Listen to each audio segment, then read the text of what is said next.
Menn eru svona hálf orðlausir hvernig það er að fá þessi 5 mörk í leik þar sem þið hafið yfirborðið svo stóran hluta leiksins. Já, við vorum að skoða þetta inni, þeir eru með 0,6 í XG og skora 5 mörk. Ég hef bara aldrei séð svona.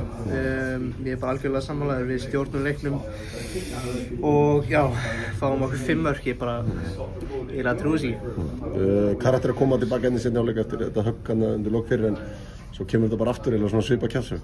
Já, bara eitthvað volley bara annað með vinstri ykkur fyrir leikmaður Keflavík og þeir líka 15 marki, skotur utan teig en auðvitað, þú veist, ég gef þeim boltanum líka í 3. markinu en svo klínur hann með hægri upp í skeytina þannig að en mér finnst þið samt, þú veist, sóknarlega mjög góður í leiknum, við megum ekki gleyma því en varnarlega vorum við ekki nógu góður. Voru svona viðkvæmir fyrir fast break frá þeim?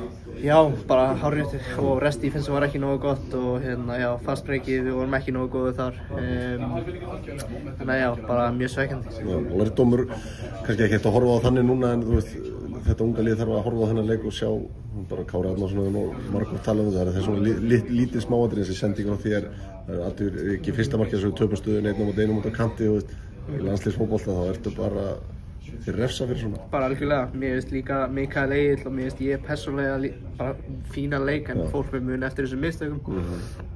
Það er bara eins og landsliðsfótbolti og Kári hefur sagt margoft þannig að við þurfum að læra þessu. Það verður fúlir í kvöld svo það er bara að reyna að setja þetta framistöðu á mánudaginn og sækja eitthvað. Já, algjörlega. Við verðum mjög fúlir í kvöld svo bara fókus á morgundaginn. Þetta er mjög erfiður leikur en sóknarlega vorum við góðir en við þurfum að læra varnarleikinn.